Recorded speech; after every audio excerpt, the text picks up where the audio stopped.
Voy a presentarles a nuestros oradores. En primer lugar, hablará Anne Gourmelon, que es la administradora principal del programa de directrices para ensayos de productos químicos de la OCDE. Tiene un doctorado en toxicología de una Universidad de Países Bajos.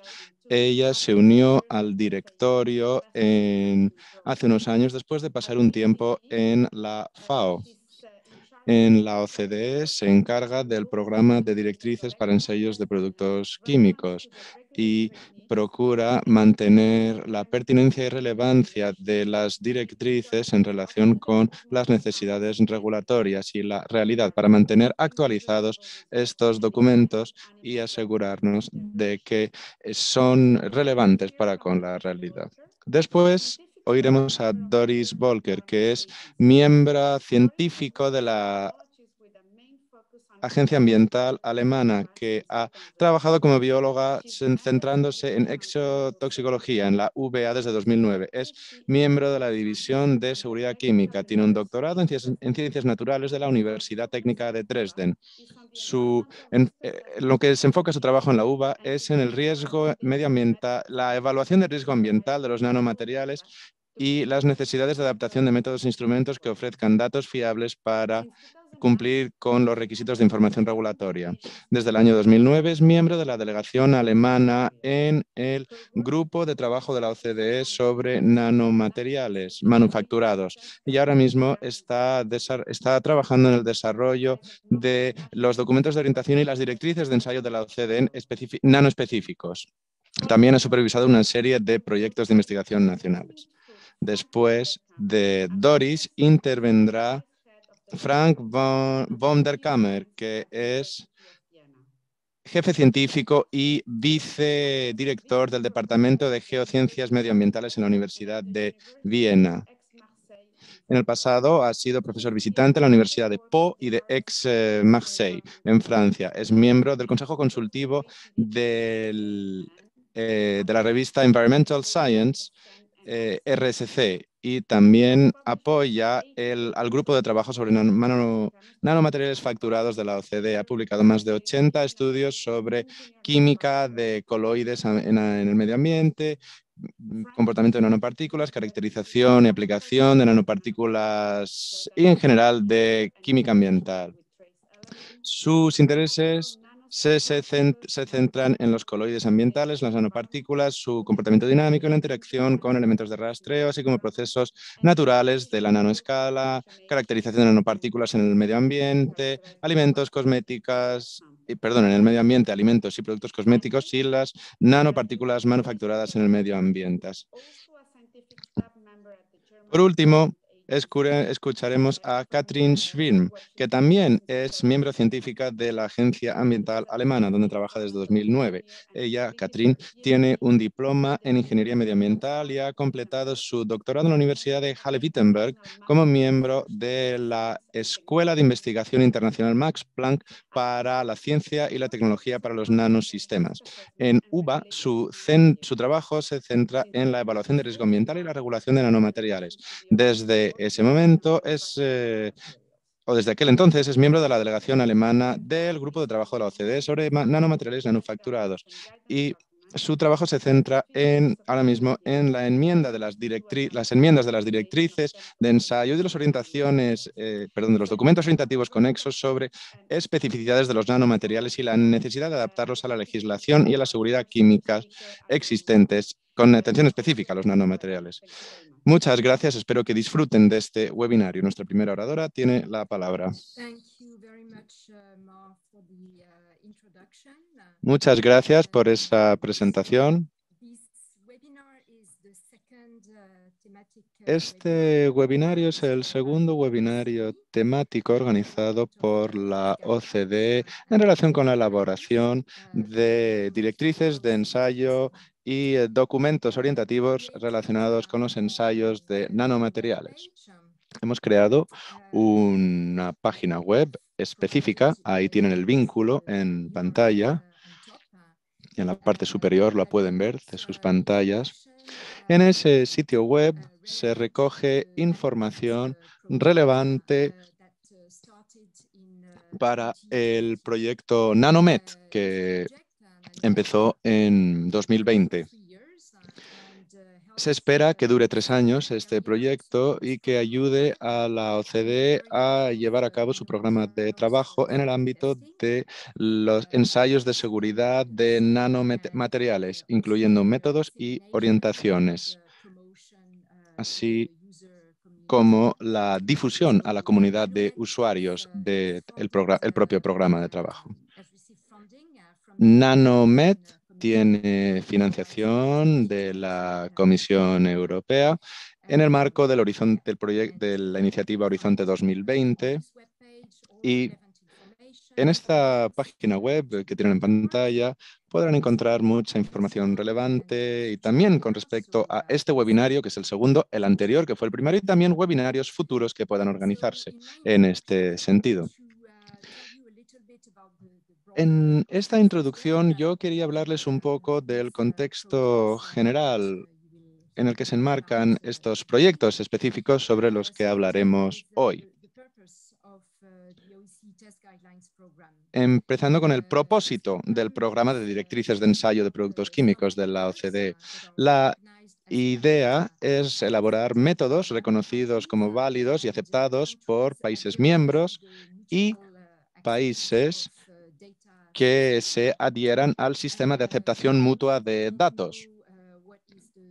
Para aquellos que no conozcan este sistema de aceptación mutua de datos, el sistema MAD, por sus siglas en inglés, permite una reducción significativa en los recursos necesarios para realizar los ensayos de productos químicos, porque una vez que se ha realizado un ensayo, los datos producidos en ese ensayo se aceptan gracias a este sistema en otros países, con lo cual una vez que ya se ha acabado un ensayo en un lugar, los datos se aceptan en todas partes.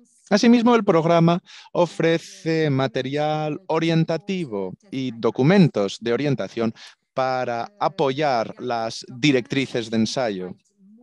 Los GDs, los documentos orientativos, suelen ofrecer un mayor contexto y explicaciones más en detalle sobre algunos aspectos de los ensayos y también información adicional sobre la interpretación de datos. Asimismo, ofrecen los documentos orientativos más flexibilidad, lo cual puede ser positivo para indicar de qué manera y en qué contexto pueden adaptarse los ensayos, si fuera necesario. Esta es la representación visual o gráfica, si quieren, del programa de directrices de ensayo. A lo largo de los últimos 10 años, los ensayos de seguridad de nanomateriales han cobrado cada vez más importancia en el seno del programa y ahora esto se ha convertido en un ámbito bien visible en el programa de trabajo. Como pueden ver en esas cifras, los números en rojo son los proyectos que se centran en métodos y orientación relativos a la seguridad, al ensayo de seguridad de nanomateriales. Hoy hablaremos de algunos proyectos, concretamente en la sección 3 del programa que cubre el destino y comportamiento en el medio ambiente. Concretamente hablaremos de la directriz del ensayo 3.18, que se publicó hace casi 4 años, y del documento orientativo 3.18, que se publicó el año pasado, y el proyecto 3.10, todavía en curso, sobre disolución.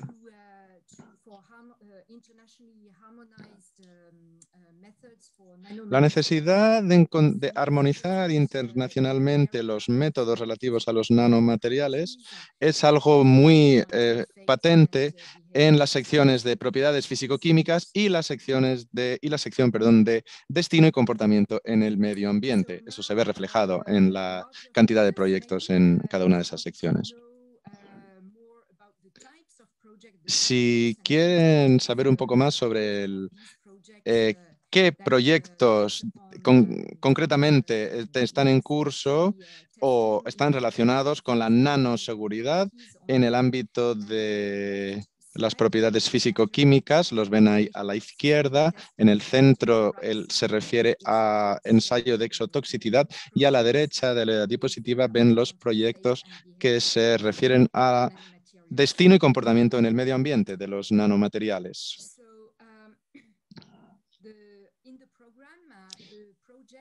En el programa, todos los proyectos están liderados por los países miembros. Pueden ser países individuales o grupos de países que pueden trabajar conjuntamente, si así lo desean. En relación con los métodos de medición de estabilidad de dispersión y de índice de disolución, Alemania ha sido muy activa, liderando varias iniciativas, varios proyectos, concretamente en la sección superior derecha de su pantalla.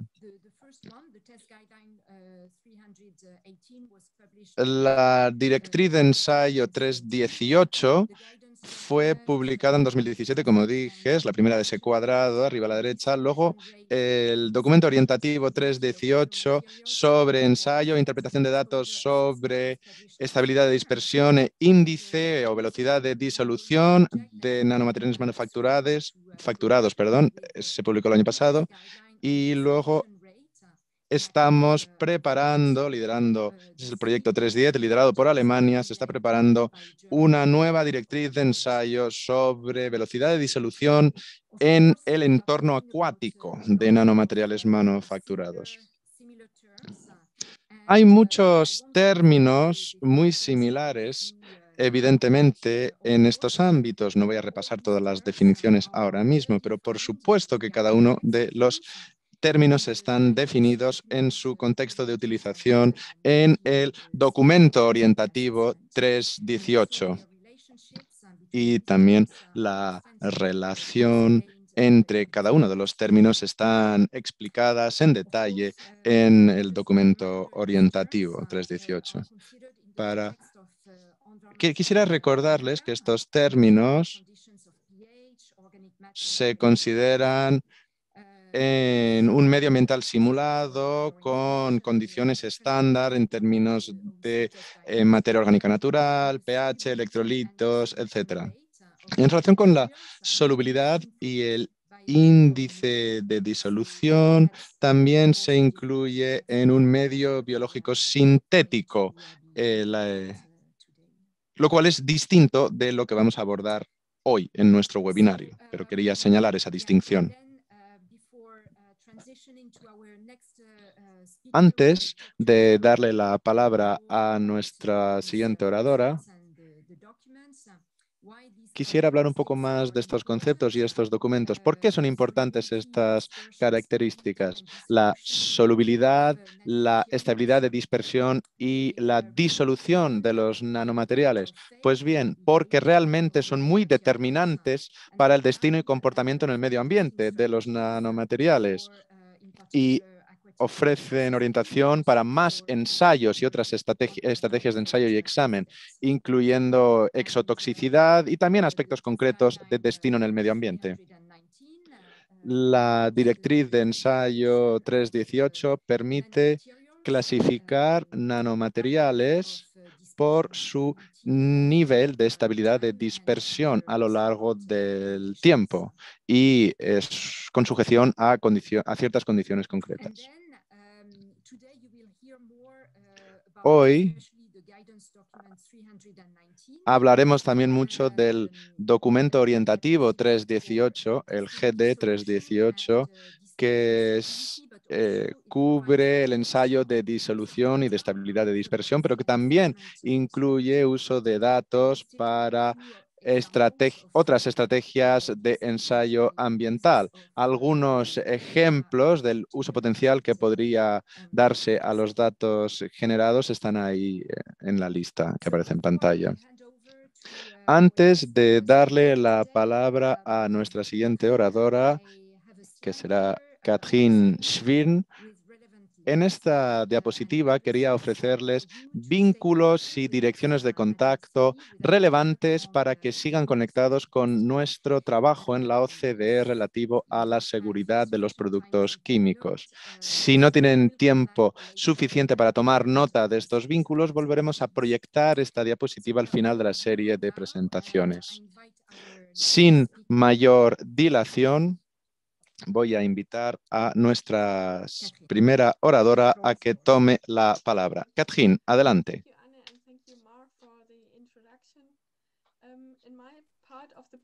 En mi parte de esta presentación me gustaría hablar de un poco de la historia y la justificación de estos documentos, la directriz y el documento que vamos a estar presentando hoy.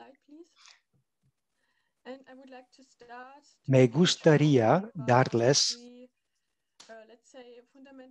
de estos 3 puntos finales básicos que tienen una influencia en los nanomateriales, que es la transformación, la disolución, la transformación y la aglomeración. Estos 3 puntos tienen un aspecto en el destino de los nanomateriales y cómo pueden cambiar o no en el medio ambiente. Estos 3 puntos finales tienen un impacto el uno en el otro y, por consiguiente, los métodos que los apoyan también se desarrollan de manera conjunta. Disolución es como un término general que cubre la idea de la solubilidad y también la velocidad de disolución. ¿Cuánto nanomaterial se disuelve en un medio y con qué velocidad se disuelve?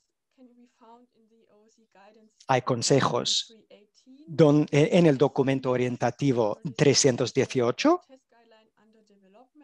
y, como hemos dicho, pues ahora mismo en el proyecto WNT 310 se está desarrollando una directriz de ensayo con la Universidad de Viena.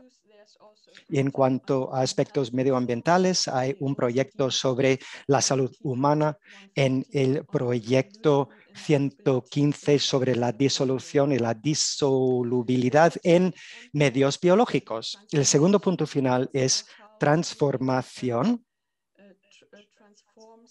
es decir, cómo puede haber una transformación a través de reacciones químicas en el medio ambiente. Hay un proyecto WNT 306 liderado por Austria para suministrar un documento orientativo en este campo también, pero no vamos a hablar de ese tema hoy. Y el tercer punto final es la aglomeración, que aquí hablamos de la estabilidad de dispersión basada en la homoaglomeración o la heteroaglomeración de nanopartículas. La homoaglomeración aparece en directriz de ensayo 318 y documento orientativo 318, mientras que en cuanto a la heteroaglomeración lo encontramos en el documento orientativo 318 exclusivamente.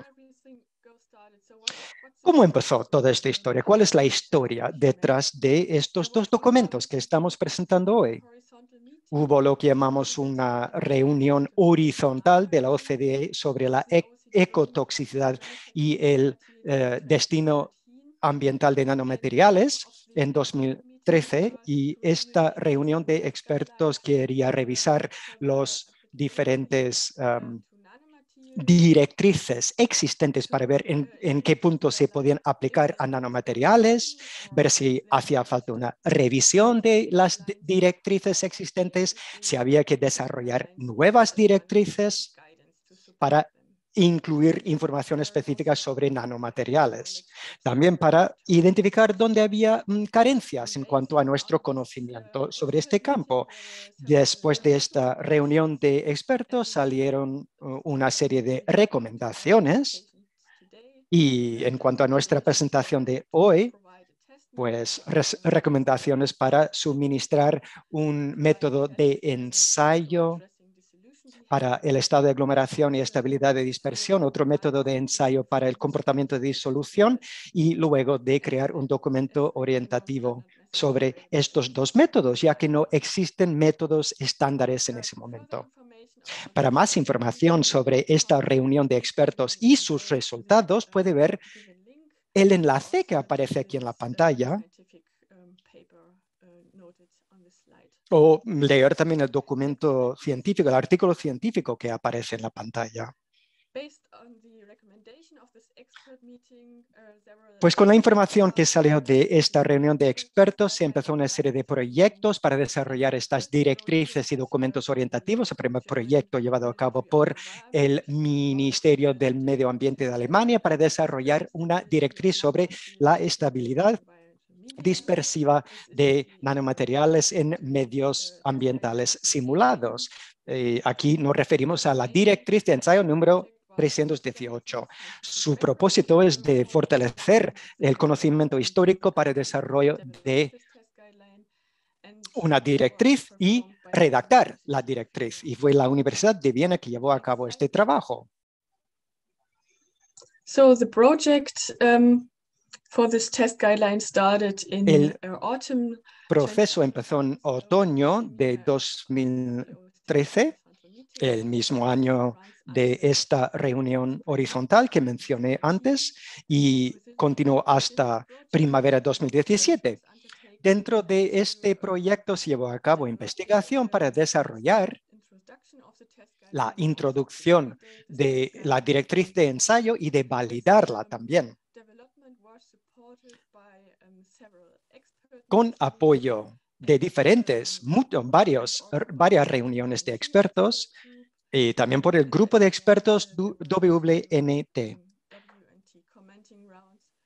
con rondas para recibir sus comentarios, con el objetivo de mejorar este documento que se aprobó en 2017 y fue publicado en otoño de ese mismo año, de 2017. Así es el aspecto que tiene la directriz de ensayo hoy en día. Está en la página web en el sitio web de OCDE. Y no sé si pueden ver la dirección aquí en la pantalla. Quizá no, pero es muy fácil encontrar este documento buscando directriz de ensayo 318.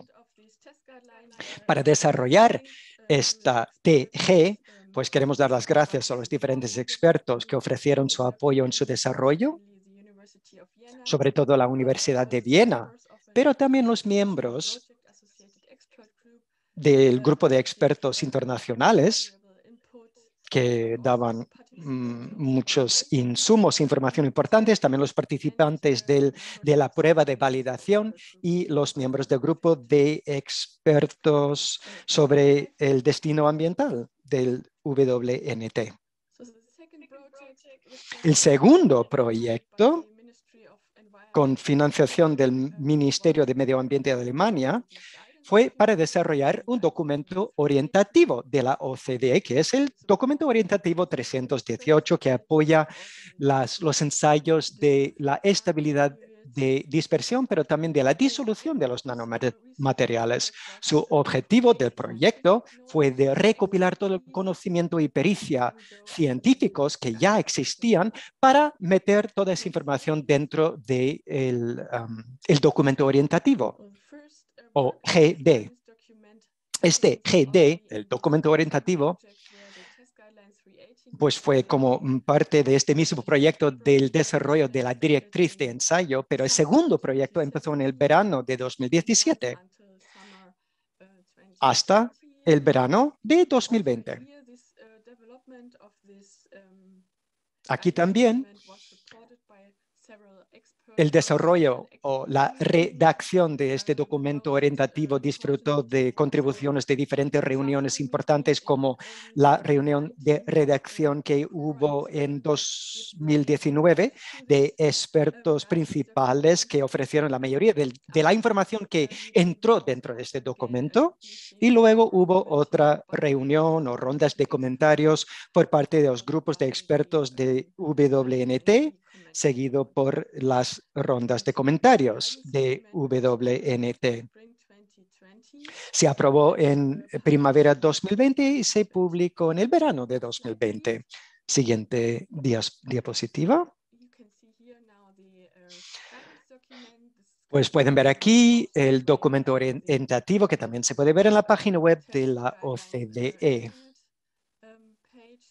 En la página dedicada a las directrices de ensayo. Gracias al grupo más importante de expertos principales y a los expertos que participaron en el proyecto 3.10, que dieron primeros consejos sobre los ensayos de disolución, y gracias también a los miembros del grupo de expertos WNT sobre el destino ambiental. Todos los grupos nos dieron un apoyo valioso para desarrollar este documento orientativo. Ahora paso al tercer proyecto que está en curso todavía, que es un proyecto para apoyar al proyecto 310 para desarrollar un ensayo para la solubilidad y la velocidad de disolución de nanomateriales en medios ambientales acuosos, también con financiación del Ministerio de Ambiente alemán, un proyecto liderado por la Universidad de Viena. El objetivo de este proyecto es de desarrollar una directriz de ensayo que habla de los puntos finales de la solubilidad y la tasa de disolución de nanomateriales en ciertas condiciones ambientales. Va a incluir una forma de medir la disolución en condiciones dinámicas y estáticas y incluirá validación por parte de un grupo de expertos internacionales. Este proyecto se introdujo en el plan de trabajo del WNT en 2014 como proyecto 310 liderado por los Estados Unidos con apoyo de Dinamarca, y en 2020 Alemania asumió el liderazgo del trabajo con una ampliación de su contenido, con una primera idea de hablar solo de aspectos estáticos, pero ahora vamos a incluir ensayos dinámicos, de métodos dinámicos de ensayo también. Nuestra esperanza es que esta directriz sea ya disponible en 2023. Con esto paso la palabra a Frank, que va a darnos más detalles sobre estos documentos y sobre los proyectos. Muchas gracias.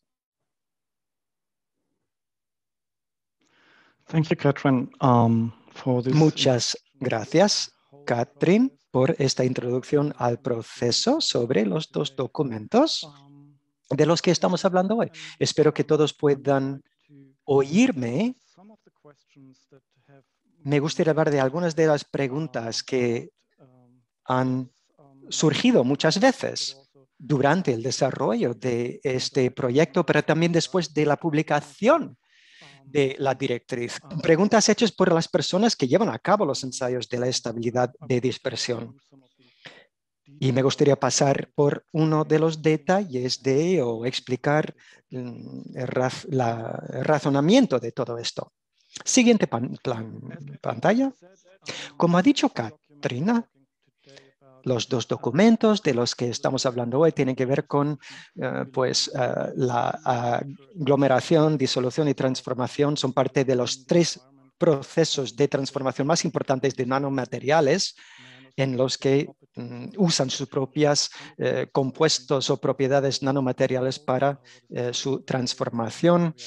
Tenemos las reacciones en la fase sólida, tenemos aglomeración también, que es cuando crecen en tamaño y van construyendo grupos más grandes, pierden su tamaño pequeño de partículas, y luego la disolución de la materia, que es cuando el nanomaterial entero se transforma en iones.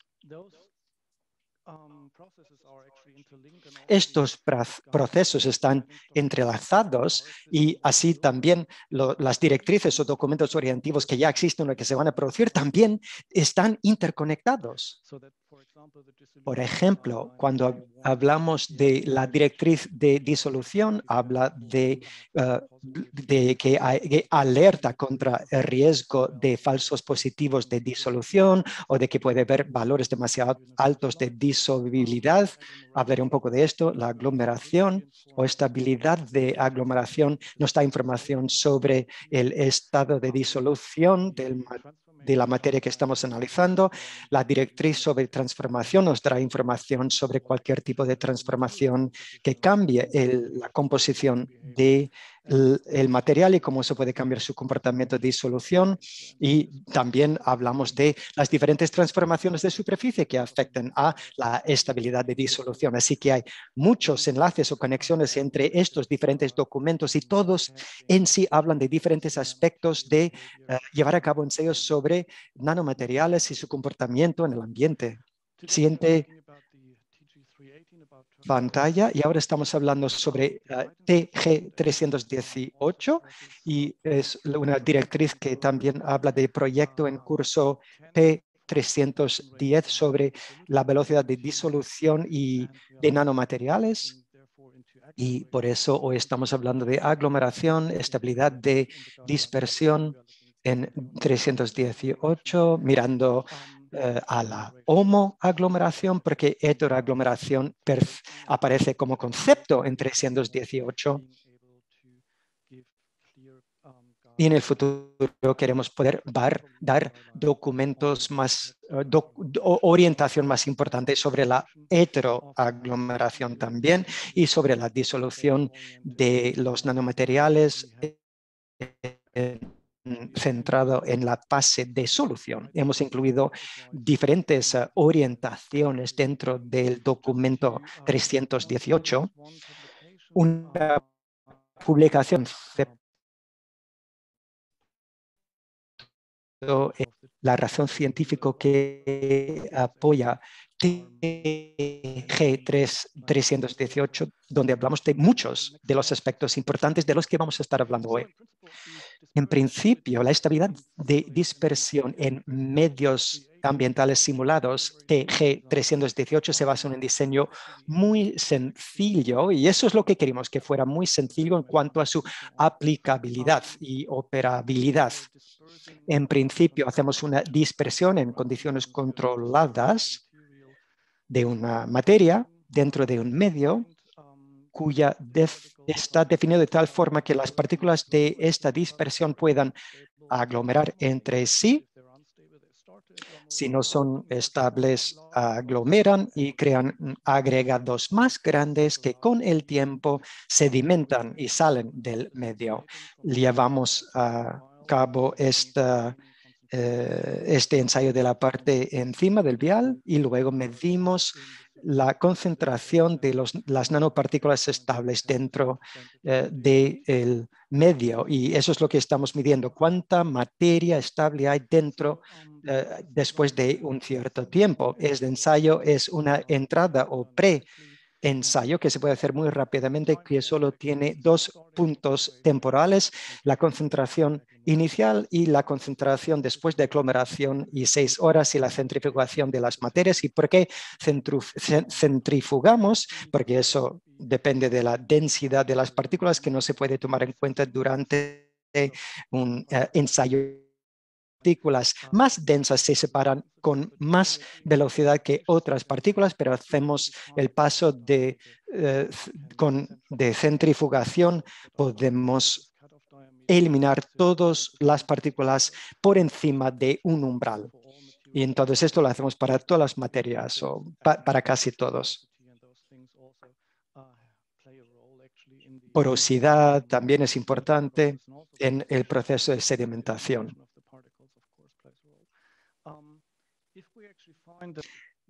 Si vemos que el material tiene una estabilidad intermedia, más de 10%, por ejemplo, menos de 90%, existen después de este periodo de ensayo, aconsejamos que se haga muestras cada hora. Durante este periodo de 6 horas, vemos las curvas de sedimentación y esa información nos permite deducir cuáles son los comportamientos de aglomeración típicos de del material. Todo esto se explica con mucho detalle en el documento orientativo. Una cosa importante aquí es, claro, la química acuática del medio, qué tipo de medio de ensayo usamos aquí. Número de partículas inicial en la concentración al principio. Allí hubo un poco de confusión con qué precisión hace falta en la determinación de la concentración de partículas y por qué se empieza con una concentración de número de partículas muy específica, y voy a hablar de eso un poco más adelante. Luego, la duración del experimento tiene que ver directamente con la concentración, el proceso de tomar muestras, el proceso al final, certificación, las técnicas analíticas para determinar también las nanopartículas que permanecen en el sobrenadante. También tenemos este diagrama también que explica el procedimiento exacto a las condiciones de ensayo, el número de repeticiones que hay que hacer también, los puntos de decisiones para materiales muy estables o menos estables que no requieren más ensayos, y también orientación sobre cómo interpretar estos resultados. Siguiente diapositiva, pues vamos a empezar con lo más importante en todo este ensayo, que es el medio ambiental. Estamos haciendo un ensayo sobre comportamiento ambiental, por eso es muy importante escoger un medio adecuado para este ensayo. Y también no queremos usar solo un medio, porque hay una variedad de química del agua en la naturaleza, tanta diversidad, tanta variedad que no se puede realmente hacer ensayos para todas las combinaciones posibles. Sin embargo, hemos pensado en qué podemos hacer aquí. Hemos visto cuánto hay allí fuera, cuáles son las concentraciones pertinentes. Tenemos bases de datos que nos ofrecen información sobre las concentraciones de diferentes entidades en los medios acuáticos. Y también decidimos tener en cuenta materia orgánica en el examen. And test for heteroagglomeration, so agglomeration of our nanomaterial with natural particles like suspended particulate matter, because this process at the time of development and drafting was simply not. Y es que este proceso en el momento de redacción no se entendía plenamente y la variedad de las partículas suspendidas es tan alto y el material es tan bajo y se lleva a cabo tal transformación que nos dimos cuenta de que sería muy difícil incluir esto en un método de ensayo estandarizado, con lo cual eso nos obliga a definir la química hídrica relevante.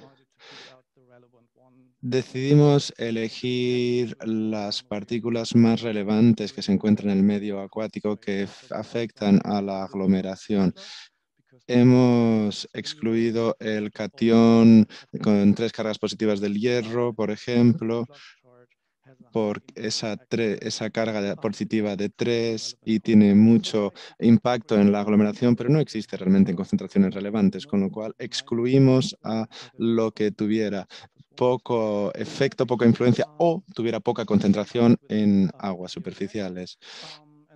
Y eso nos condujo a un conjunto final y de hecho vimos que el calcio era mucho más activo que el sodio, el pH desempeña un papel y el calcio y el magnesio tiene más o menos el mismo efecto y el sulfato es mucho más activo que el cloruro. Y esto nos lleva al ensayo de la química hídrica que tiene en cuenta el pH, el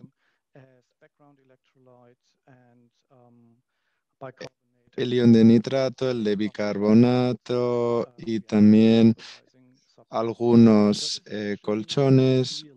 Y en realidad no es entre otras cosas, no es una composición de agua realista porque excluye muchos aniones que podrían ser relevantes, pero la idea es que quedarnos con sustancias que son más relevantes para la aglomeración de nanomateriales en el medio acuático. Esta era la composición y ahora tenemos que pasar a las concentraciones. Siguiente diapositiva, gracias. Los intervalos de parámetros. Hemos cogido un atlas geoquímico de Europa, lo podríamos haber hecho también con las aguas norteamericanas, sudamericanas, australianas, pero bueno, nos pareció que era muy completo este atlas y que nos daba una buena idea de los intervalos paramétricos que podríamos utilizar. Y también nos dio rangos de concentración. Siguiente diapositiva, por favor. Queríamos cubrir el 90% de las condiciones naturales, no queríamos tener más de 3 variaciones de las condiciones y analizamos la base de datos y eso nos dio concentraciones con electrolitos de 0, 1 y 10 milimoles por litro. Ven ahí los pHs y también la cantidad de materia orgánica natural y elegimos el material orgánico natural del río Suwannee porque nos parecía muy pertinente, pero hay poca disponibilidad. Ese es el único problema, pero es un material ideal para utilizar en este tipo de ensayos. Y también el bicarbonato de sodio en esa concentración como buffer, como colchón.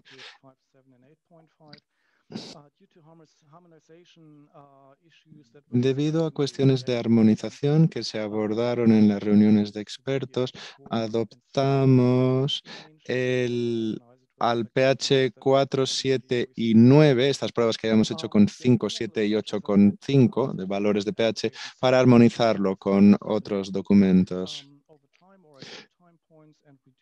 Analizamos el sobrenadante en 2 momentos distintos del tiempo y hicimos 3 replicantes en momentos concretos con y sin materia orgánica natural.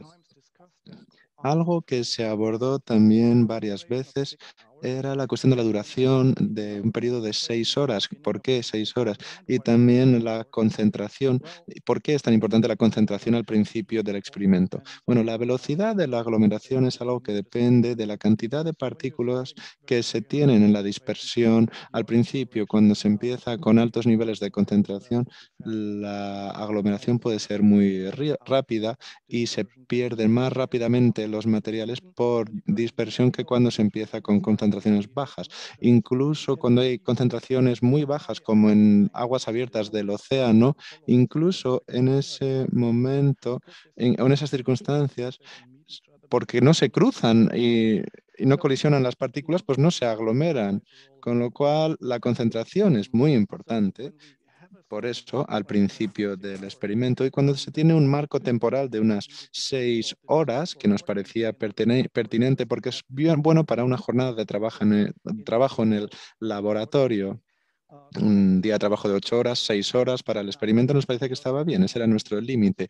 Y había que ajustar el número de concentración de partículas para que todo el proceso ocurra a lo largo de 6 horas.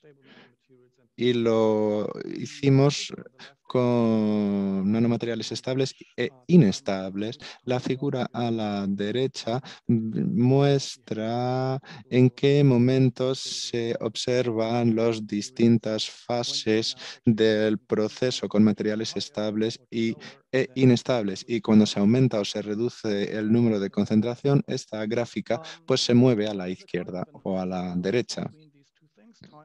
Esto nos pareció un buen equilibrio entre tiempo y número de concentración y evidentemente hemos hecho pruebas con distintos números de concentración y nos pareció que basta con el orden de magnitud en términos de precisión. No hay que hacer un análisis más sofisticado que ese. Basta con definir el orden de magnitud. Esa es la precisión necesaria. La siguiente pregunta que teníamos que plantearnos es cuántos ensayos llevamos a cabo. Como teníamos tres valores de pH y pues nos parecía que esto era suficiente, lo que aparece aquí. En un estudio de Otto Fühling et al. En 2011, nos basamos mucho como base de este tipo de ensayo. Y en los gráficos de contornos que ven de estabilidad para 4 nanomateriales de dióxido de titanio se basan en 60 condiciones distintas en cada panel en términos de pH y otros parámetros. Siguiente diapositiva, por favor. Si pasamos esto de una gráfica de contornos a esta gráfica de rectángulos, vemos el nivel de resolución por cuadrículas detrás de esos contornos y ven que el 103 y el 104, que tienen materiales similares, se comportan de manera similar, mientras que el 101 y el 105 se comportan de manera completamente distinta. En cambio, ahora, si cambiamos la resolución de las cuadrículas, seguimos viendo más o menos los mismos resultados en términos de comportamiento. El mensaje no es tan preciso como cuando la resolución es más alta, pero es similar y creo que reducir los esfuerzos, ya que hay que hacer 64 mediciones en vez de 9 en función de la resolución, pues si se reducen esas necesidades realmente es algo perfectamente factible, porque aunque se reduzca la resolución y las mediciones, siguen apareciendo los resultados de manera clara y distinta y ofrece capacidad comparativa además. Siguiente diapositiva.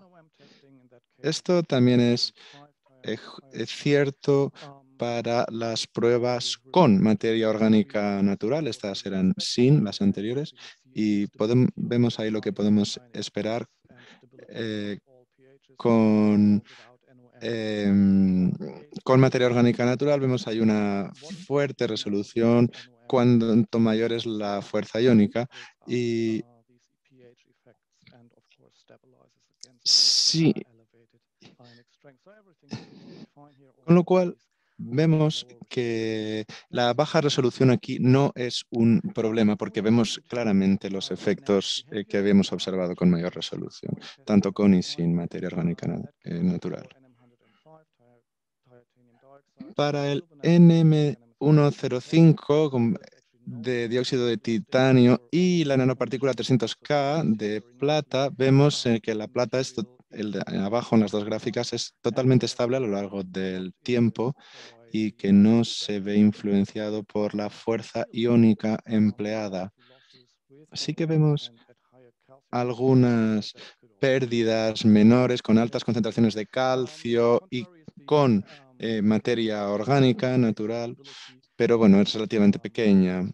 En cambio, en el NM105, el de dióxido de titanio, en la parte superior, vemos que sí que hay un cambio significativo en relación con la fuerza iónica y también hay inestabilidad con esas condiciones de mayor fuerza iónica. Lo que parece es que con materia orgánica la concentración inicial es de en torno a un 100%, incluso un poco mayor, y luego empieza la aglomeración más pronto que sin materia orgánica. Si ven, hay que tener en cuenta el distinto punto de partida. Siguiente diapositiva. Espero haber cubiertas la mayor parte de preguntas que aparecen en relación con estas directrices. Estamos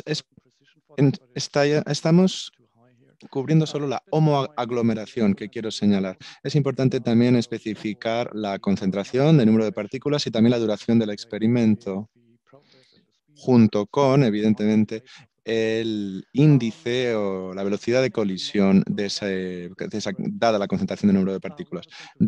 Determinar la fracción no sedimentada es bastante sencillo. Tenemos una fase de centrifugación para reflejar la densidad de partículas también. Y hay dos composiciones de electrolitos alternativas para cubrir algunos casos especiales, sobre todo porque puede haber diferencias cuando hay altas concentraciones de material orgánico natural. Hemos, de hecho, incluido un nivel estándar de materia orgánica natural que puede comprarse muy fácilmente.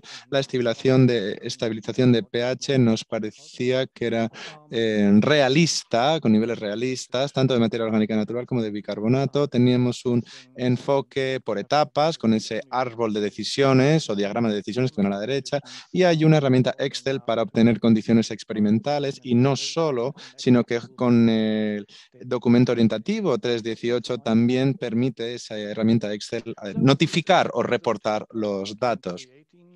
Esto nos lleva al documento orientativo 3.18, que ofrece orientación sobre la estabilidad de dispersión y la disolución o velocidad de disolución de los nanomateriales.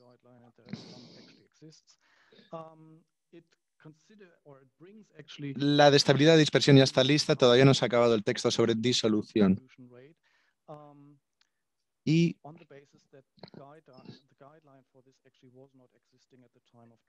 quiero señalar eso, que cuando hemos redactado esto no existía la orientación para medir la disolución o el ritmo de disolución.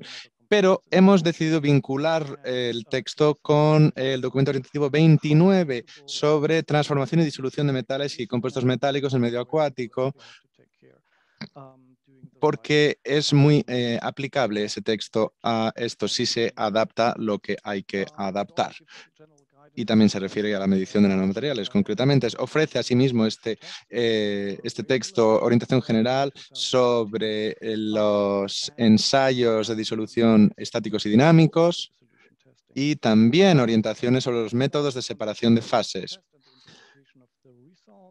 El documento orientativo ofrece orientaciones sobre la ejecución de los ensayos y la interpretación de los resultados. También se incluyen medios alternativos posibles y el papel de los componentes de los medios, así como consideraciones de la aplicación de las directrices de ensayo 3.18 a la heteroaglomeración, cosa que me parece muy relevante porque eso permite ampliar el uso de las directrices de ensayo 3.18 a unos ensayos más realistas desde un punto de vista ambiental o de medioambiental, y también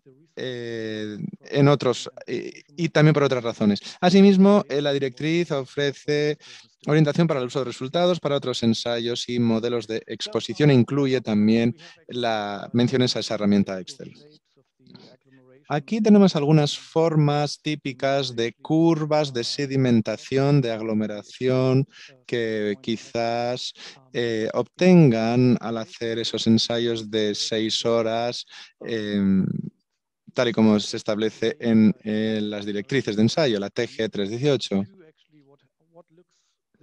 Y aquí imagínense que tienen un material heterogéneo y una fracción de ese material son partículas pequeñas con una química superficial específica, y luego otra fracción del nanomaterial son partículas más grandes, y durante el ensayo uno se da cuenta de que, vaya, este material es heterogéneo y hay una parte del material que se aglomera muy rápido mientras que la otra parte es completamente estable, con lo cual esto hay que intentar abordarlo con técnicas analíticas que permitan abordar este tipo de casos donde se da heteroaglomeración. Todo lo que les he dicho sobre la composición de los medios aparece aquí en el cuadro. Ahí ven una lista de iones, por qué aparece, el efecto que tiene y la relevancia. Aquí vemos la herramienta de notificación o de reporte en Excel, donde pueden introducir sus resultados para las distintas fuerzas iónicas, los distintos pHs, los distintos puntos en el tiempo en el que observan los resultados y les ofrecen unos resultados estandarizados que pueden utilizar para sus informes. Y también ofrece esta matriz, esta propia herramienta Excel, la misma que hemos visto en las diapositivas anteriores cuando hablábamos de orden de magnitud y de pH y de fuerza iónica. Y esto les da una idea de la estabilidad por el código de colores y también ven los números de muestras que quedan después del ensayo, tras la realización del ensayo. Algo que no se contempló desde el principio en el documento orientativo, pero que se incluyó más adelante y a solicitud de muchas partes que nos pedían que se incluyera, es la heteroaglomeración de los nanomateriales en el medio ambiente con partículas suspendidas que se pueden encontrar en casi todas las aguas superficiales en distintas concentraciones. Y consideramos que las partículas naturales existen en niveles mucho mayores de concentración que las aguas superficiales, que estos nanomateriales manufacturados.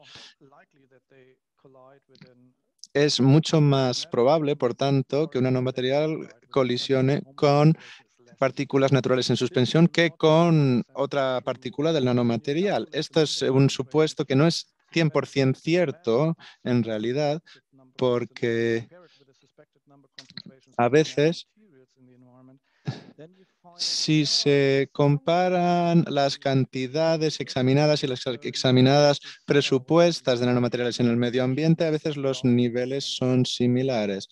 A veces hay niveles muy elevados de partículas suspendidas, pero no siempre corresponden a los niveles que uno podría esperar. Y esa es parte de todo el proceso al considerar todo esto. El problema era cómo conseguir unas partículas suspendidas estandarizadas que reflejara la situación de la realidad, cómo introducir esto en el laboratorio en condiciones estándar. Eso no fue posible. Pero tenemos buenas noticias. Hemos trabajado en esto durante 4 años. Tenemos un protocolo para sintetizar SPM análogo casi natural que reacciona casi idénticamente como lo que vemos con partículas naturales en suspensión. Yo creo que habrá 2 o 3 artículos antes del final de este año sobre este tema. Pero sí que podemos hacer algunos cálculos teóricos que hemos visto en el documento 318 ya. Aquí esta gráfica. Vemos la vida útil sobre días en ciertas condiciones cuando tenemos un coeficiente de alfa hetero y las probabilidades entre la partícula suspendida y la partícula, una colisión acaba en una conexión de los dos y un aglomerado. Cuando tenemos 0.1, pues una colisión de cada 1000 es una aglomeración exitosa de estos dos. Si pasamos por condiciones naturales y el diámetro de las partículas naturales en suspensión y diámetro de la concentración final de las partículas naturales en suspensión, vemos que la precisión exigida para hacer unas estimaciones correctas sobre el transporte y vida útil son en órdenes de magnitud, y esto es lo que vemos que hay que intentar hacer con este alfa hetero.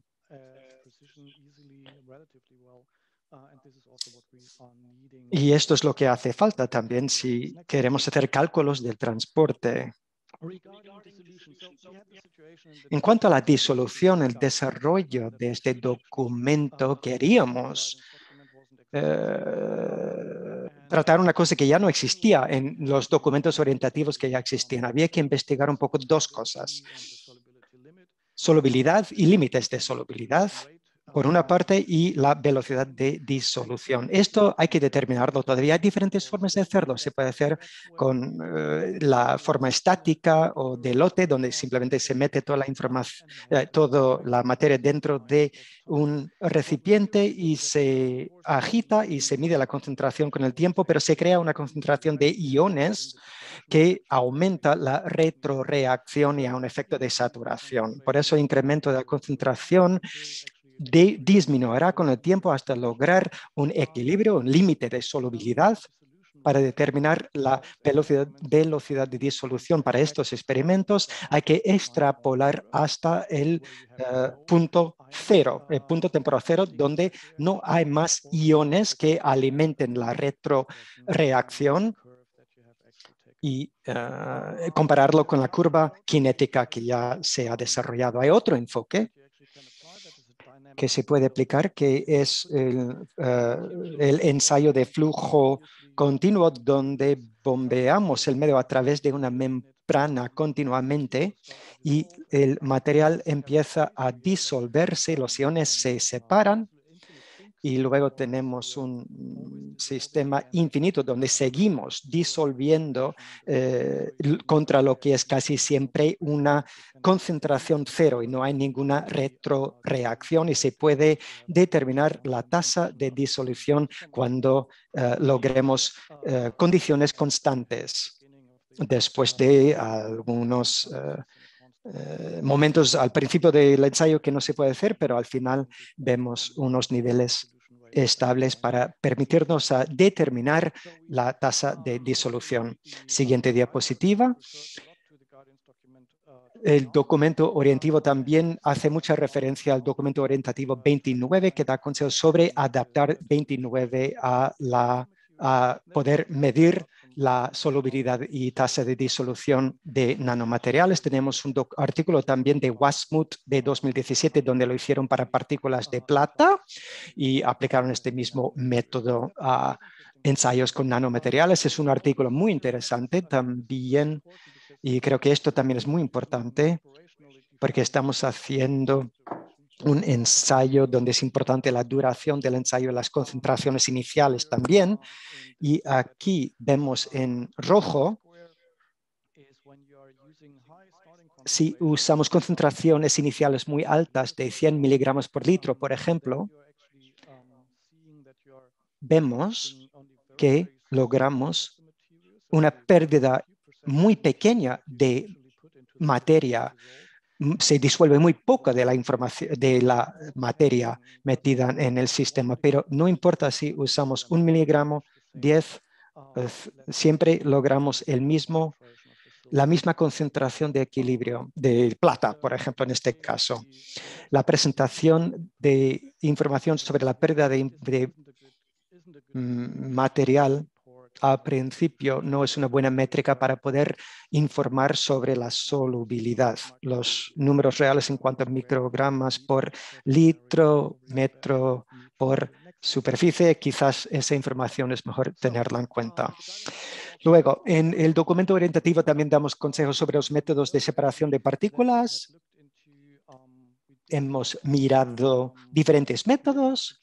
No sugerimos diálisis porque es un proceso muy lento. La ultracentrifugación tampoco se recomienda porque es relativamente lento en cuanto al proceso de separación. No se puede usar para materiales que se disuelven rápidamente y hay otros problemas también. Sugerimos que se use la ultrafiltración centrífuga con entre 3 y 10 kilomol en cuanto al umbral de peso molecular.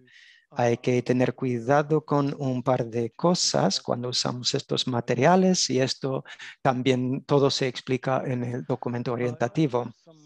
También damos consejos sobre usando este método dinámico o de flujo continuo. Hay un artículo escrito por Coleman-Julie y en 2018 sobre su uso con medios biológicos, que es un poco diferente de lo que nosotros proponemos en la directriz que estamos desarrollando ahora. sobre medios ambientales, estamos mirando concentraciones de iones muy pequeñas, trabajando con flujos muy altos y con carga de materia muy bajas. Hay unos microgramas en el filtro solo. Y esto nos saca totalmente de una situación de equilibrio y no hay ningún efecto de saturación dentro del sistema. Aquí un pequeño ejemplo sobre cuál podría ser el resultado.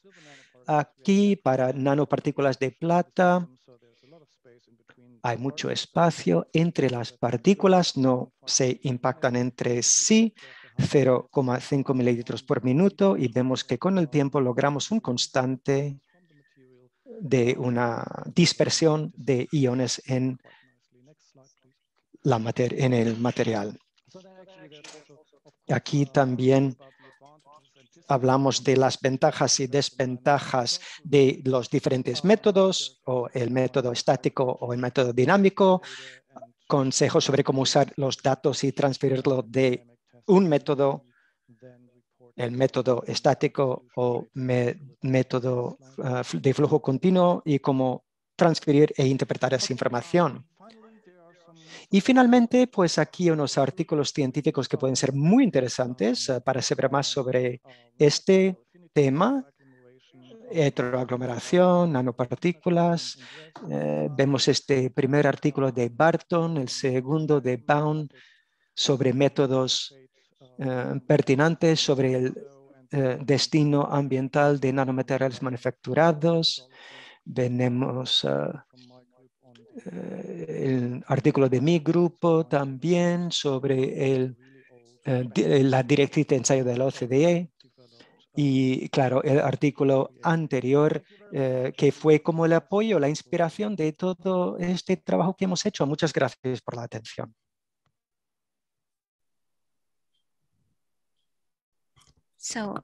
Ahora voy a continuar yo con las últimas diapositivas. Espero que todo el mundo pueda oírme. Buenos días a todos. Con estas últimas diapositivas nos gustaría resumir un poco el uso reglamentario de estos nuevos documentos de la OCDE para la evaluación de riesgo ambiental de nanomateriales. Y nosotros, como una agencia reglamentaria que trabajamos en la zona, en el campo de seguridad de productos químicos, es el uso reglamentario de estos documentos que fue como el impulso de desarrollar estos documentos. Como ya han oído, pues un par de veces hoy, tanto Catherine como Frank lo han dicho, los nanomateriales en el medio ambiente pues se someten a procesos específicos que no son necesariamente equivalentes a los que vemos con el destino ambiental de productos químicos tradicionales, o los orgánicos, o los que son meras partículas, etc. Como vemos aquí, hay muchos parámetros que tienen que ver con el destino ambiental de nanomateriales. Ya nos han hablado de eso, de disolución. Hay diferentes etapas de transformación que pueden ser pertinentes, como pérdida de superficies, absorción a diferentes componentes del medio ambiental, etc. También tenemos el proceso de aglomeración en el ambiente de los nanomateriales, que puede haber después sedimentación, y estos procesos son muy diferentes de los que vemos en otras directrices de la OCDE para determinar el destino ambiental de productos químicos tradicionales. Hay directrices sobre solubilidad de agua, o otros que tratan el tema de biodegradación, etc. Pero estas directrices o no son pertinentes a nanomateriales o simplemente no se pueden aplicar a nanomateriales. Por eso hubo la necesidad de desarrollar estas directrices, directrices específicas para estos parámetros, para evaluar el destino ambiental de nanomateriales y para ayudarnos, o fue eso que nos hizo tomar la decisión de desarrollar estos documentos de los que estamos hablando hoy. Aquí otro resumen de los documentos en el proyecto en curso del que estamos hablando hoy. Estos documentos pretenden ofrecer apoyo a nuevas necesidades de información sobre el destino ambiental de nanomateriales, que puede haber reglamentación o legislación futura que pueda necesitar o exigir esta información.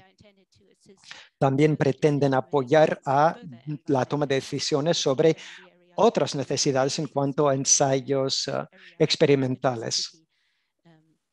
En cuanto a destino ambiental o ecotoxicidad, etc. Tenemos directriz 318, documento orientativo 318, los dos son disponibles ya. Tenemos también información sobre solubilidad y la velocidad de disolución en la nueva directriz y también el nuevo documento orientativo que estamos desarrollando. Y como ya se ha dicho, tanto Frank como Catherine, hay en curso una actividad para un nuevo documento orientativo sobre la transformación. Entonces, esto nos dará todo un kit, una serie de documentos que nos ayudan a contemplar estos diferentes elementos de forma conjunta y evaluar estos diferentes elementos conjuntamente.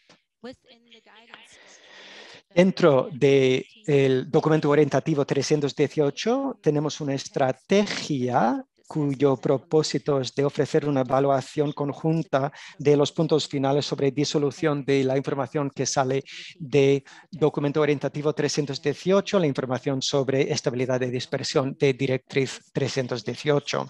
Esta estrategia de ensayo sugiere un enfoque escalonado paso a paso para investigar primero la disolución y la estabilidad de dispersión bajo diferentes condiciones ambientales. No voy a explicar cada elemento de lo que vemos aquí en la pantalla o de esta estrategia,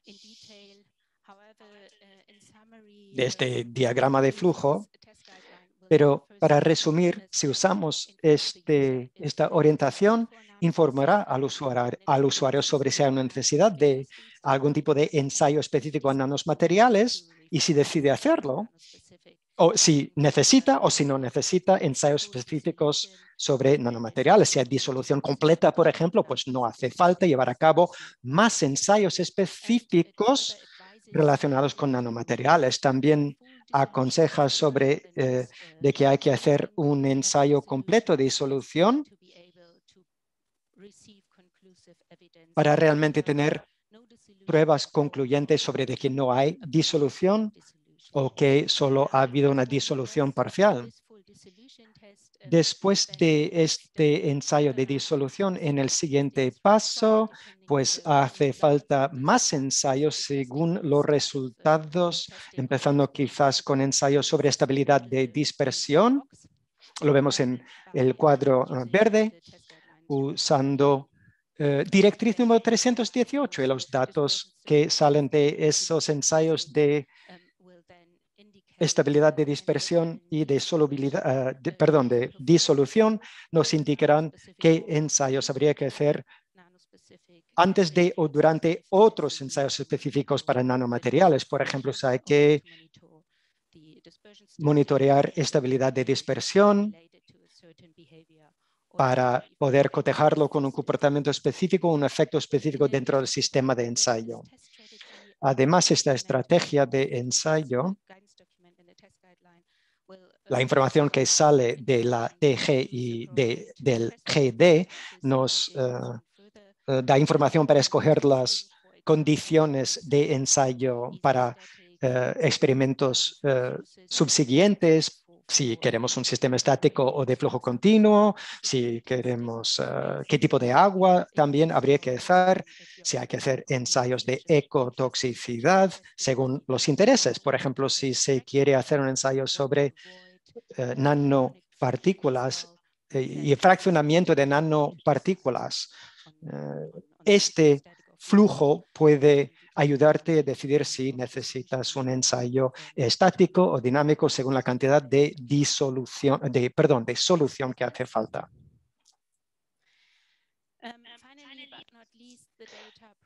Y finalmente, los datos que suministran estas nuevas directrices ya disponibles y las que están en desarrollo ayudarán para recopilar a diferentes hipótesis para nanoformas. Y esto es importante porque si podemos agrupar a nanoformas, requiere menos ensayos porque los resultados son de aplicación a todos los miembros de un grupo. Pero este tipo de grupos también, cuando hacen evaluación de riesgos, necesitan justificaciones muy fuertes y por eso hay que escoger los parámetros correctos y sus valores también tienen que ser idénticos o al menos muy, muy parecidos.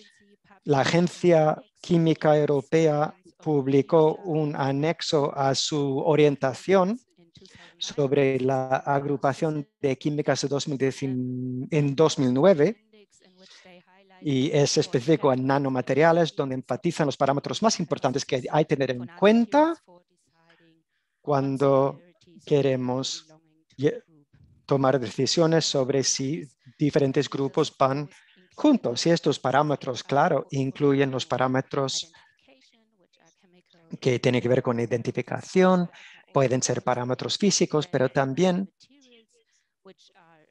enfatiza que para nanomateriales que tienen cambios según su ambiente en cuanto a solubilidad o disolución, pueden ser muy pertinentes si queremos agrupación pertinente. Y por consiguiente, tanto esta directriz como el documento orientativo nuevo, si los que se están desarrollando ahora sobre velocidad de disolución nos ofrecerán datos para poder ofrecer una agrupación correcta. Y eso puede ser muy útil. Y con esto quisiera darles las gracias por su atención y por su asistencia. También quiero darle las gracias a la Universidad de Viena por esos detalles técnicos de los documentos que estamos debatiendo hoy. Quiero también darle las gracias a la OCDE y al programa de directrices para ensayos de productos químicos por darnos la oportunidad por organizar el webinario y pedir nuestra participación también. Y estoy ansiosa por saber qué preguntas tienen y muy dispuesta a contestarlas. Muchas gracias. Muchas gracias a Doris, a Frank y a Catherine por sus presentaciones. Vamos a la sesión ahora de preguntas y respuestas. Voy a invitar a nuestros oradores a que elijan alguna pregunta de la sección de preguntas y respuestas e intentar responder ahora mismo. ¿Quién de ustedes quiere empezar?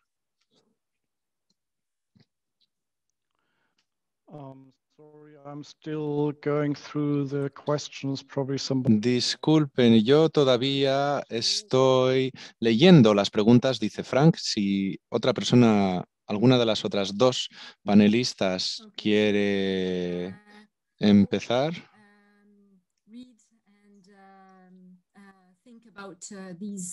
Claro, tienen que leer las preguntas y pensarse la respuesta un momento. Mientras tanto, yo voy a aprovechar para señalarles que la grabación de este webinario se va a colgar dentro de poco, se va a hacer disponible en nuestro sitio web de Nanomet. Con lo cual, si no han podido asistir a todo el webinario o si quieren revisar algunas de las diapositivas o un momento concreto de alguna presentación, pueden visitar nuestro sitio web OECD Nanomet y dentro de unos días vamos a publicar ahí la grabación de este webinario.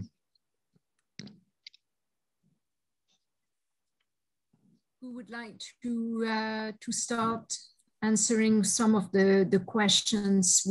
alguno de ustedes tres que quiera empezar con alguna de las preguntas? Hay muchas preguntas en el chat. Quiero dar las gracias a todos los participantes que hayan hecho preguntas en la sección de Q&A, preguntas y respuestas.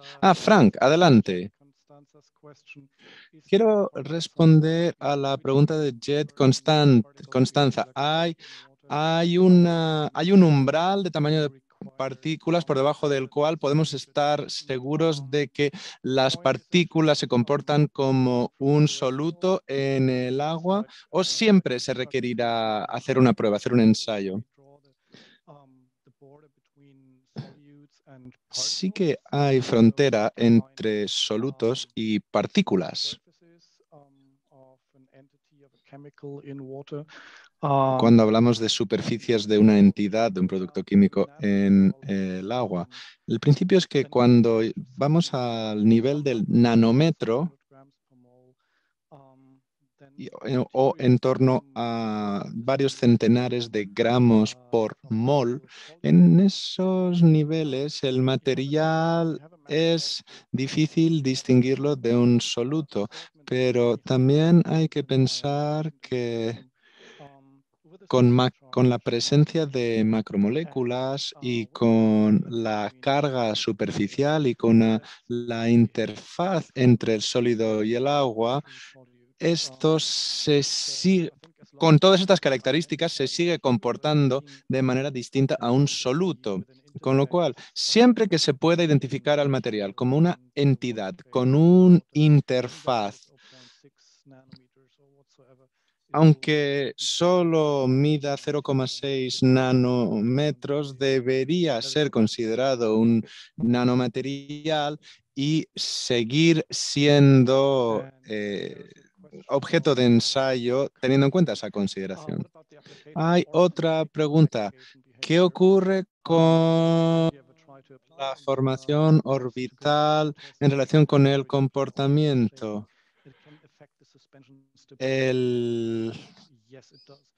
¿Puede el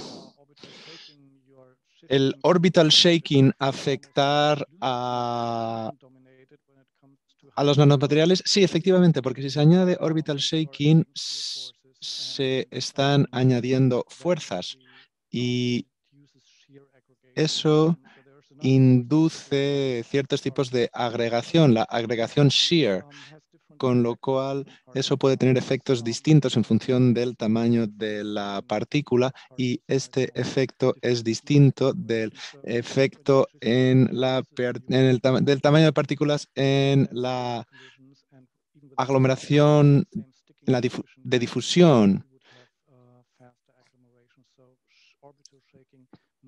El orbital shaking puede acelerar la aglomeración, puede crear problemas en relación con la estabilidad del material, si bien ha demostrado ser estable a lo largo de varias horas, teniendo en cuenta los parámetros establecidos en el TG 318. Espero haber respondido a esa otra pregunta del chat.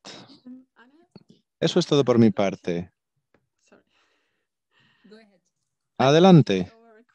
Yo quisiera contestar una pregunta que es: ¿cuál es el beneficio adicional del documento orientativo en relación con el documento orientativo 29 en relación con los ensayos de nanomateriales, concretamente? El beneficio es que si quieren hacer un ensayo de nanomateriales en relación con el destino y comportamiento en el medio ambiente, el rango de ensayo no es el mismo entre el GD29 y el TG105. Ahora mismo, en el documento orientativo 29 y en la directriz de ensayo 105 no se contempla todo lo que debería contemplarse, puesto que ha cambiado la realidad desde que se redactaron en relación con los nanomateriales. Haría falta Hay diferencias en términos de los medios, por ejemplo, tal y como Frank ya ha señalado, el tipo de medio puede influir en la disolución.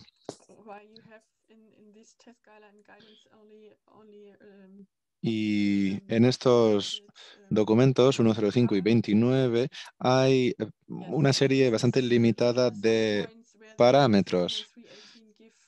Por eso, el documento orientativo 318 completa y va más allá en algunas cuestiones de lo que aparece en el TG 105 y el GD 29. De ahí su relevancia. Y sí que añade, como acabo de decir, añade información adicional.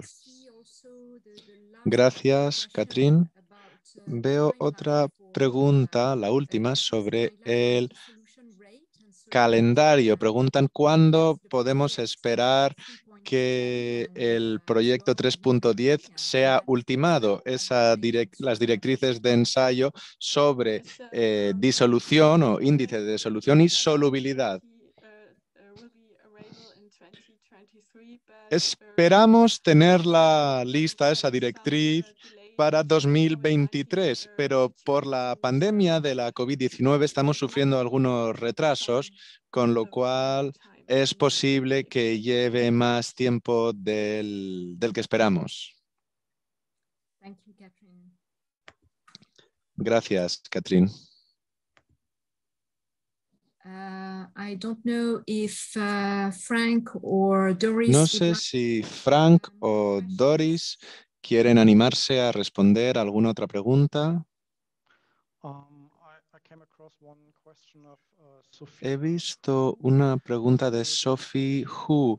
¿Siguen recomendando la ultrafiltración centrifugada para separar e identificar iones de nanopartículas en las pruebas de lixiviación?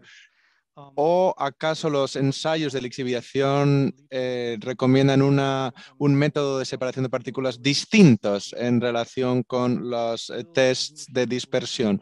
Bueno, no soy un experto en lixiviación, pero aunque haya lixiviación en compuestos con nanomateriales o que tengan nanomateriales en la superficie, y quieren distinguir partículas que se hayan separado del material de los iones que hayan podido ser disueltos provenientes del material, existe el requisito, si se quieren asegurar de que no hay partículas en el sistema. Esto se podría hacer con con los métodos contemplados en el TG 318, pero también se podría hacer de otra manera. Se podría ver si las constituciones son suficientes en el test de lixiviación. Se podrían utilizar espectrometrías específicas para iones disueltos o también distintos métodos de filtración. La ultrafiltración centrífuga es algo bastante conveniente, práctico para estos casos, y además es que es un método muy rápido, pero también se puede hacer una filtración paralela si se hace, por ejemplo, filtración de membranas tratando una muestra a la vez.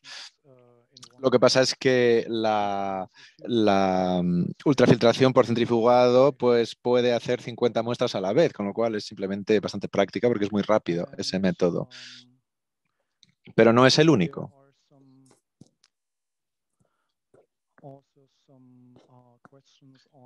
Hay preguntas también sobre cómo presentar los datos. Hay una sugerencia de utilizar paquetes de software estadístico como SPSS que podrían ofrecer más información o información más pertinente para el análisis. Eso efectivamente podría reforzar la presentación de la información y podría incorporarse. Si tienen una idea clara de cómo hacer esto, yo le invitaría a usted, a la persona que ha hecho esa pregunta, a que intervenga en nuestro grupo de expertos, que participen, porque eso puede ser muy interesante a la hora también de abordar la actualización del texto de estabilidad de dispersión.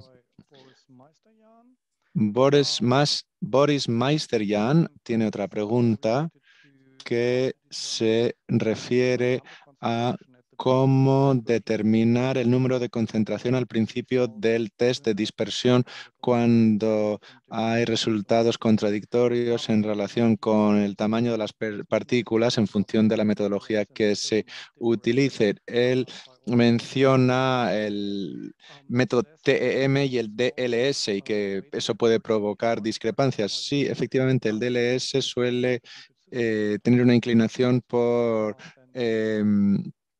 partículas más grandes, mientras que en el método TEM se determina contando el valor final, con lo cual es posible que los valores finales sean bastante distintos en función de qué método se use.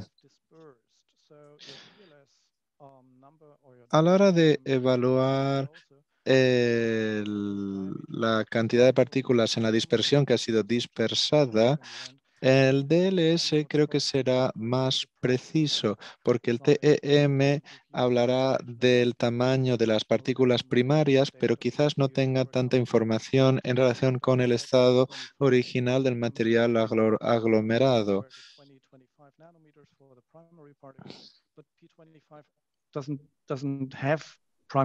Para el P25, el TEM probablemente arrojará unos valores de entre 20 y 25 nanomateriales, pero tiene muy pocas partículas primarias el P25 y en el DLS los datos arrojados serían más precisos en relación con los cálculos requeridos.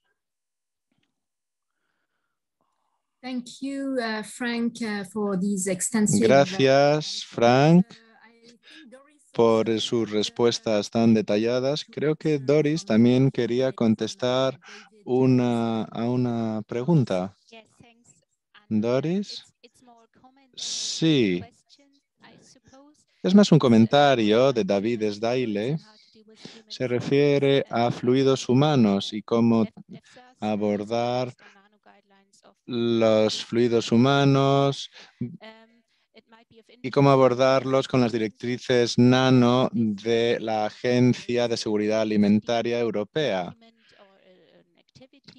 Hay una iniciativa de la OCDE en curso para elaborar, me parece que un documento orientativo, no una directriz, para la determinación de solubilidad en agua y también en fluidos humanos, con lo cual es posible que haya un documento dentro de poco ya publicado de la OCDE que les puedan ayudar en cuestiones relacionadas con la solubilidad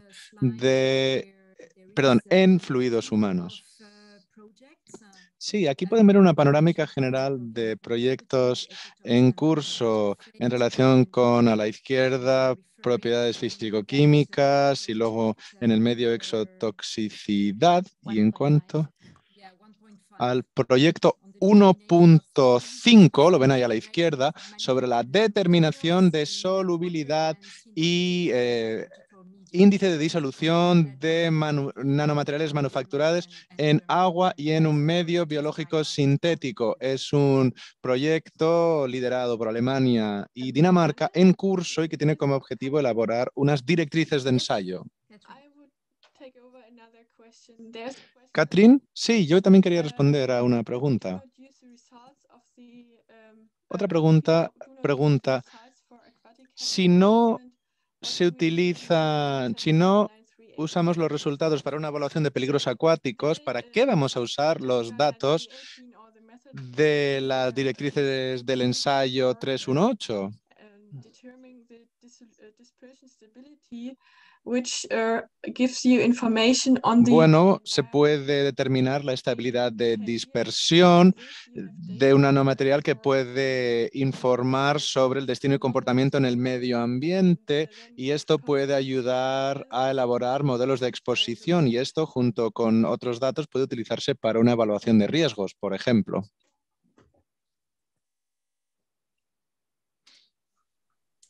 Thank you, Catherine, for your response. There is also Muchas gracias, Catherine, por su respuesta.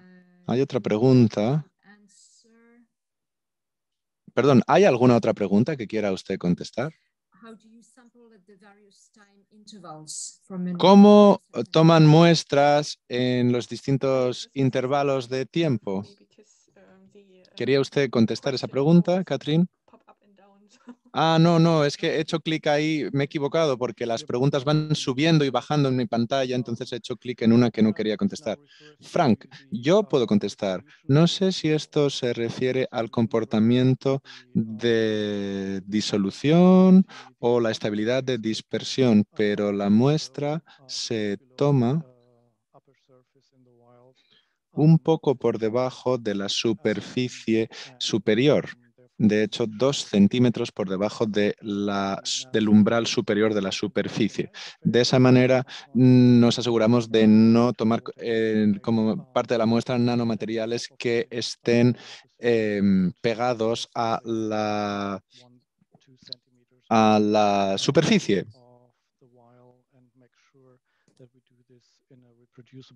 A la interfaz de la superficie. Y siempre procuramos, evidentemente, tomar la muestra a la misma profundidad. Espero haber respondido. Luego hay una pregunta de Jorge Pérez. En la directriz 318, el primer paso es la preparación o dispersión. ¿Cómo se seleccionó la energía de dispersión? ¿Creen que el comportamiento podría cambiar con energías de dispersión diferentes en función del nanomaterial? Sí, esto aporta mucha energía al sistema, y con algunos materiales concretos se llega a un punto en el que no es un equilibrio, pero lo parece. Es un punto en el que la aglomeración causada por el insumo de energía y las perturbaciones de aglomeración causadas por la energía puede parecer igual o similar, y parece que eso genera poco cambio. Es algo que hemos visto con varios materiales, el hecho de que no siempre se consiguen destruir o separar todo o dispersar todo hasta el nivel de la partícula primaria, pero añadir más energía no cambia eso demasiado en realidad, con lo cual hemos decidido ofrecer esa recomendación de insumos energéticos teniendo en cuenta otros protocolos de preparación emanados de distintos proyectos que hemos tenido en cuenta para describir este paso de preparación.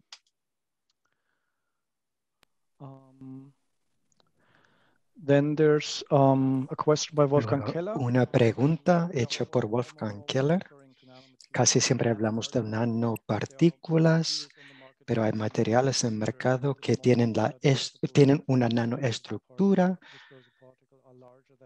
pero más grandes que 100 nanómetros, y esto no entra dentro de la aplicabilidad de esta metodología directamente. Claro que se puede usar TG318 en partículas mucho más grandes que 100 nanómetros. Hay una frontera natural según la densidad de la partícula, pero por encima de 100 a 500 nanómetros. Si es de oro, pues se sedimentan muy rápidamente, por ejemplo, no requieren aglomeración para sedimentarse fuera del sistema.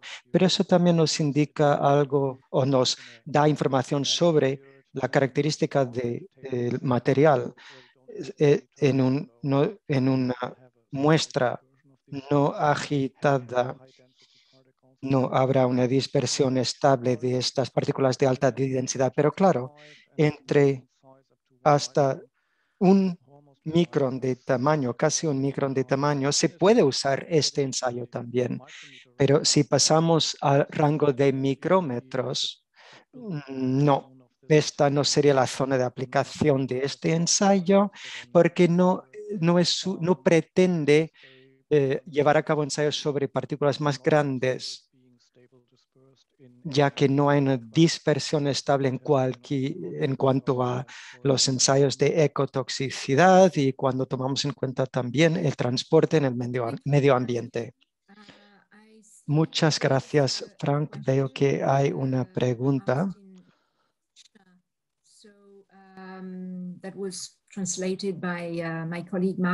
Que mi colega Marc González tradujo y Luis quiere contestar sobre algunas agencias ambientales que ya están usando este documento orientativo 318, la Directive 318. Doris, adelante. Sí, muchas gracias por esta pregunta. Porque desde mi perspectiva, hasta ahora no hemos recibido muchos comentarios.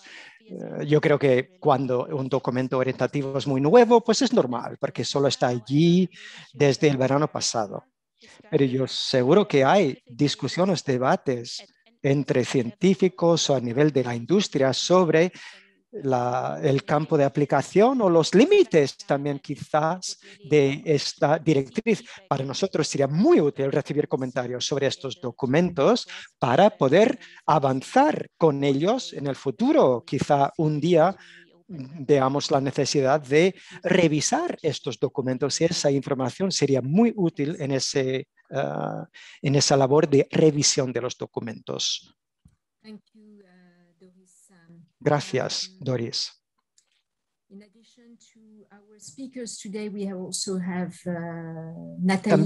También tenemos a Nathalie y Guillaume aquí con nosotros hoy como panelistas. No sé si ustedes dos quieran responder a alguna de las preguntas que han habido.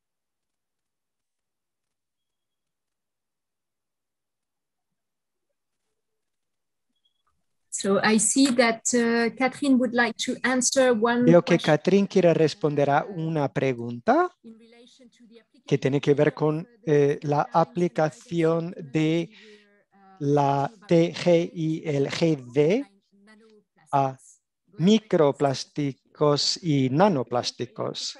Sí, han hecho una pregunta sobre si esta TG y este GD se puede aplicar a micro y nanoplásticos. Si me equivoco, Frank me va a corregir. Yo creo que la respuesta es que sí y que no. En principio, se podría aplicar a micro y nanoplásticos, pero un problema con TG 318 es que si estos micro y nanoplásticos tienen una densidad más baja, es posible que no haya sedimentación durante el ensayo, aunque haya aglomeración. Otro problema puede ser que hace falta otro método analítico para analizar estas partículas en los medios. Y para el documento orientativo 318,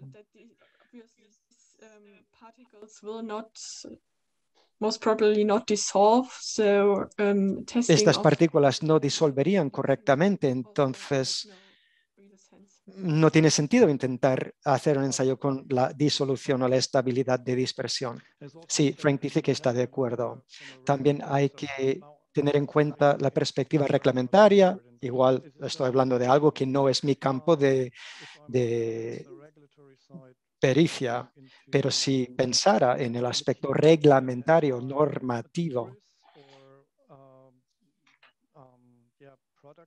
si pienso en productos que son desechos o restos que aparecen en el medio ambiente después de destrucción o deformación o degradación. El difuminado, pues entonces no es un producto industrial que queramos en el mercado y por eso no hace falta un ensayo oficial. Entonces mi pregunta sería, ¿para qué tipo de producto haría falta entonces este tipo de ensayo cuando hablamos de microplásticos?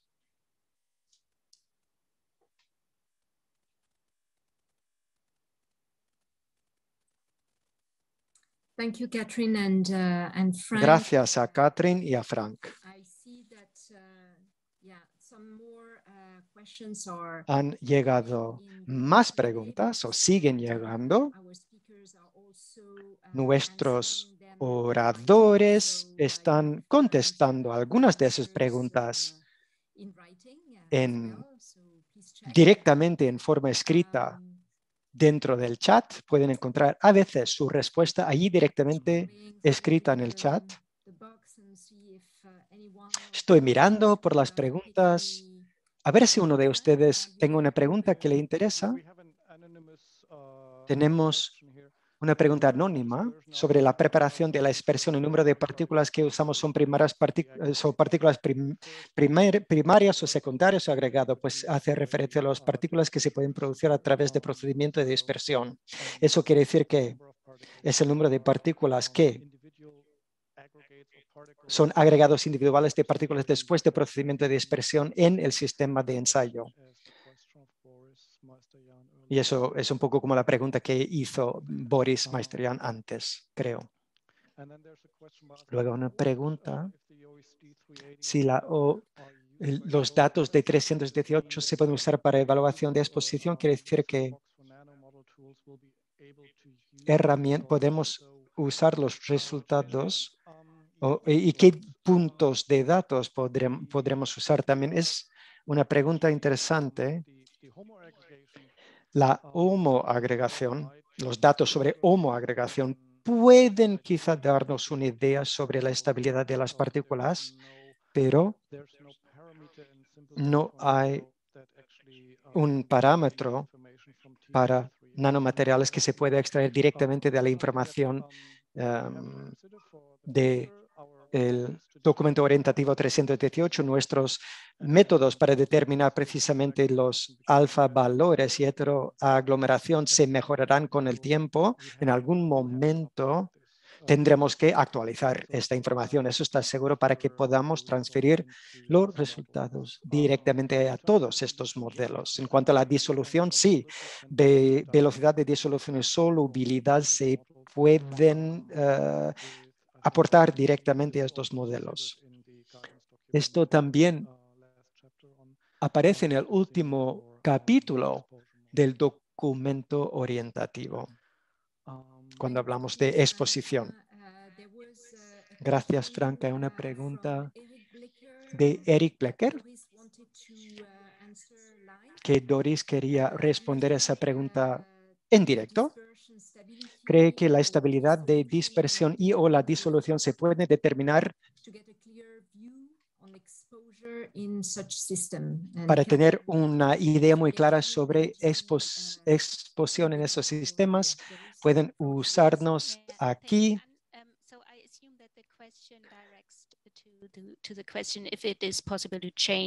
Pues supongo que está preguntando sobre si podemos cambiar los medios recomendados para hacer ensayos, la solubilidad o estabilidad de dispersión en medios ecotóxicos para investigar estos procesos en ensayos para analizar riesgos ambientales. La respuesta es que sí. En principio se puede cambiar la composición de los medios a los de medios ecotox. No se recomienda que se use 318, los medios de 318 en los ensayos ecotox.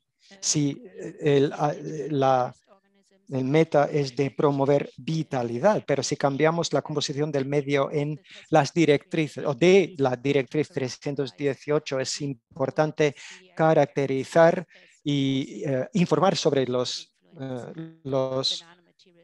características del medio, porque su composición puede tener un impacto en la estabilidad de dispersión y es importante que, claro, que los medios sean tan parecidos como los que aparecen en la directriz 318. En cuanto tanto a la estabilidad de dispersión y la disolución. En resumen, sí es importante ver si podemos siempre reproducir estos ensayos si cambiamos los medios o si cambiamos las condiciones del ensayo.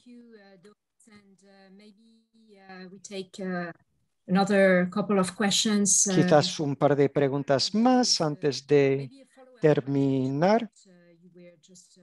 Igual una pregunta que tiene que ver con lo que acaba de explicar una persona anónima que pregunta si 318 se puede aplicar a largo plazo, es decir, más de lo que se describe en el documento. Por ejemplo, si uno quisiera determinar la velocidad de disolución de un material en un medio durante un periodo muy largo de tiempo, días o meses.